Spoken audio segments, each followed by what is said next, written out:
Always be checking your audio sources. Today is Monday, September the 8th, and it's 9:23 a.m.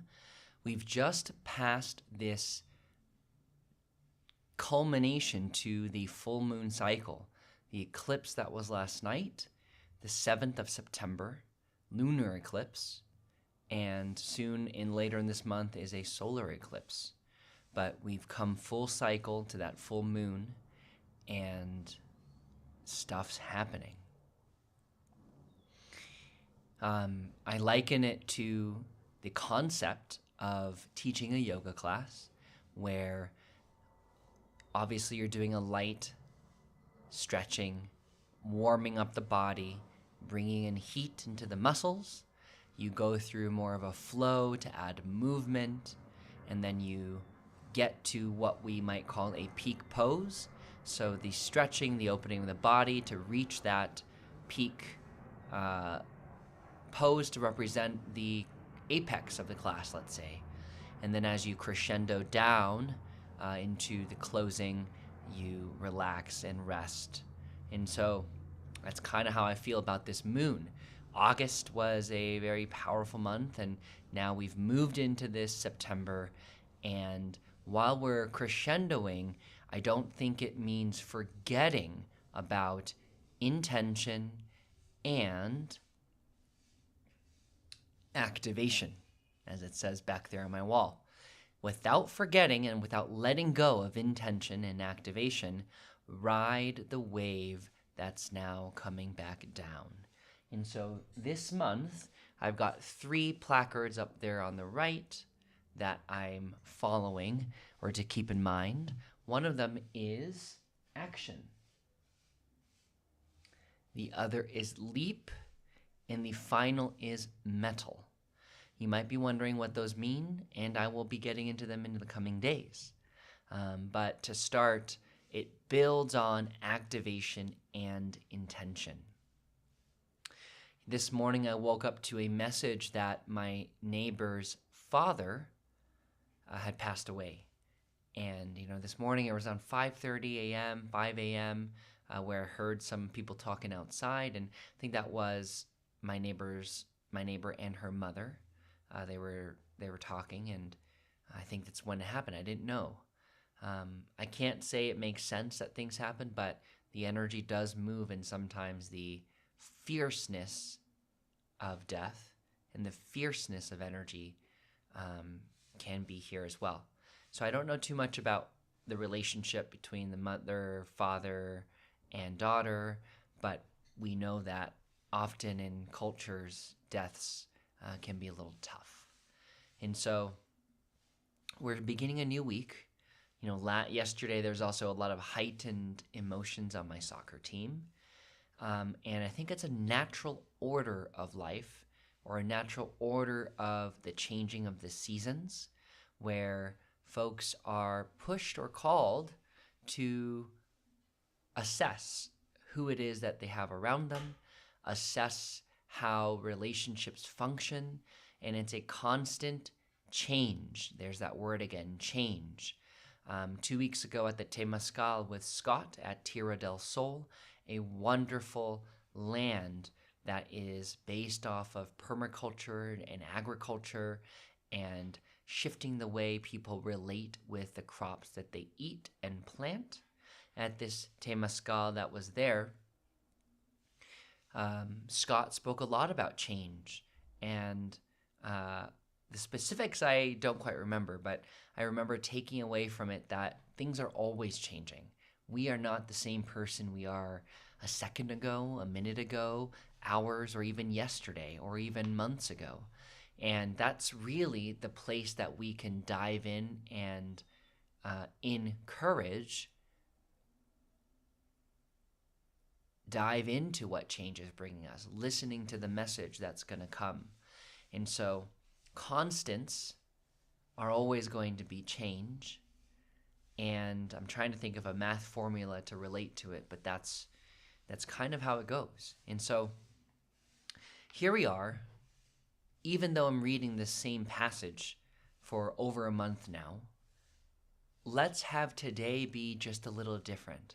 especially with the altar practice above, letting it be resonant of every day something's changing in me, outside of me, within me. Herein lies everything. And so here we are. Today is a brand new day. I have been given this day, to use as I will. What I do today is important because I'm exchanging a new day of my life for it. When tomorrow comes, this day will be gone forever, leaving in its place whatever I have traded for. I will pledge to myself that it shall be for gain, good, and success, in order that I shall not forget and regret the price I paid for this day. My thinking and my attitudes are calm and they're cheerful. I act and feel friendly towards other people.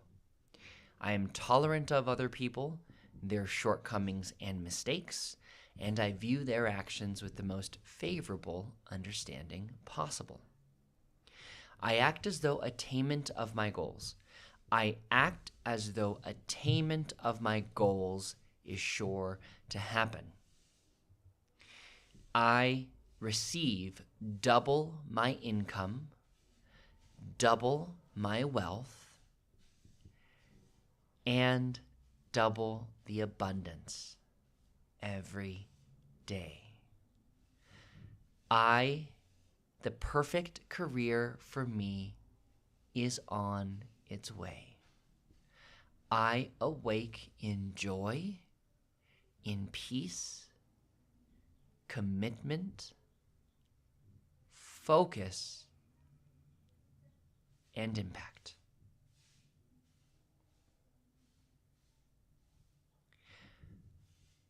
I am the kind of individual I aspire to be, and everything that I do and the way I feel expresses this individuality. I will not allow my judgment or attitude to be affected by negativism or pessimism. I try to smile as often as possible, at least several times a day. I respond in a calm and intelligent manner without alarm, no matter what the situation. If I cannot control a situation, I try always to react in a positive manner, even to negative facts.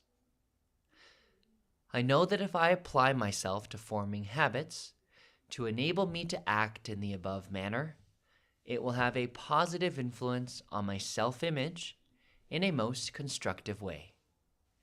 By making these actions a part of my life, I will notice a definite growth in my self-confidence. I'm reading this above for the 21 days, now more, and something I am noticing is reading can often take away from feeling the words in me. I'm too busy focusing on, am I reading the right words? Am I catching into the passage? And it's a reminder to also read with heart and read with intention.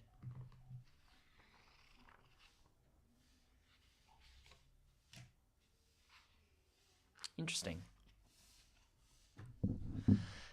It's a tragedy that throughout history, so few people have fully exploited their potentialities.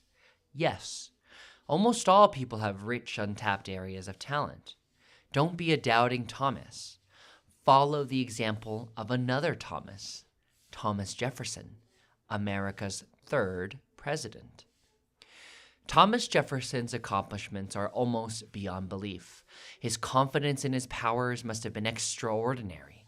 In the process of serving out 2 full terms in our nation's highest office, He negotiated the famed Louisiana Purchase, which some historians have called the outstanding bargain in American history. This was preceded, of course, by his famed drafting of our Great Declaration of Independence. Jefferson's other achievements as a statesman are too numerous to mention. Few American statesmen in our history have done so much. It is doubtful if any have done more. The astounding quality about Jefferson was his full use of his creative powers in other fields as well. A married man with 2 daughters, he was the president of the American Philosophical Society, established by the University of Virginia, and supported the first American scientific expeditions. He was also a top-flight architect who designed not only his own home but those of friends. I'm not suggesting that you are in any way a failure if you cannot measure up to such monumental achievements as those of Thomas Jefferson.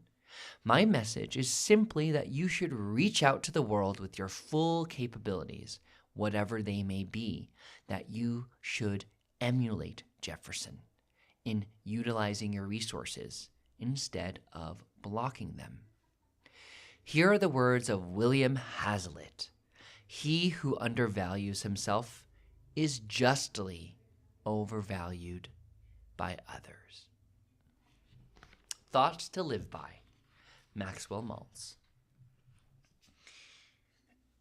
Again, thank you for this day. Thank you for this body that is healing, that's sustaining me. For my neighbors in this community that I live in that are caring for each other.